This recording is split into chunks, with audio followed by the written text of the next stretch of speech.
السلام عليكم.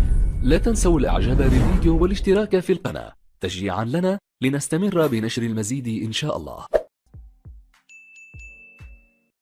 السلام عليكم خوتي، ان شاء الله تكونوا كامل بخير. مرحبا بكم في هذا الفيديو الجديد والذي من خلاله سنشارك معكم خبر قرار حسام عوار بتمثيله المنتخب الوطني الجزائري. كشف رئيس الاتحادية الجزائرية لكرة القدم جهيد زفيسف عن قرار حسام عوار لاعب وسط أولمبيك ليو الفرنسي بتمثيل المنتخب الجزائري في المنافسات الدولية المقبلة بدلا من منتخب فرنسا.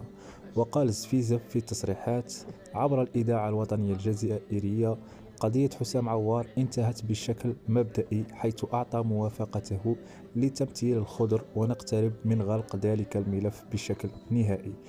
وأشار: نريد التعامل مع تلك الملفات في سرية تامة، لا نواجه أي عوائق، ونحن نعمل بشكل مميز لمصلحة المنتخب الوطني. وكان حسام عوار صاحب 24 عام شارك مع المنتخب الفرنسي الأول في لقاء ودي وحيد ضد أوكرانيا يوم 7 من أكتوبر 2020، كما مثل منتخب فرنسا في مختلف المحافل.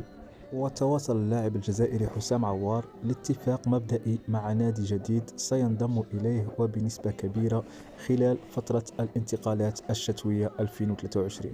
ويتواجد حسام عوار في وضع معقد مع فريق أولمبيك ليون الفرنسي الساعي لبيعه خلال أقرب وقت ممكن لتجنب رحيله مجانا في الصيف المقبل. وكشف موقع كالتشيو ميركاتو الإيطالي في الأيام القليلة الماضية الأمور شبه محسومة بين نادي روما وحسام عوار بعد أن تواصل اللاعب مع الإدارة والمدرب البرتغالي جوزي مورينيو، وأظهر حماسا كبيرا لانضمامه إلى الفريق. كان هذا فيديو اليوم، شاركونا بآرائكم في صندوق التعليقات، والسلام عليكم ورحمة الله تعالى وبركاته. سلام.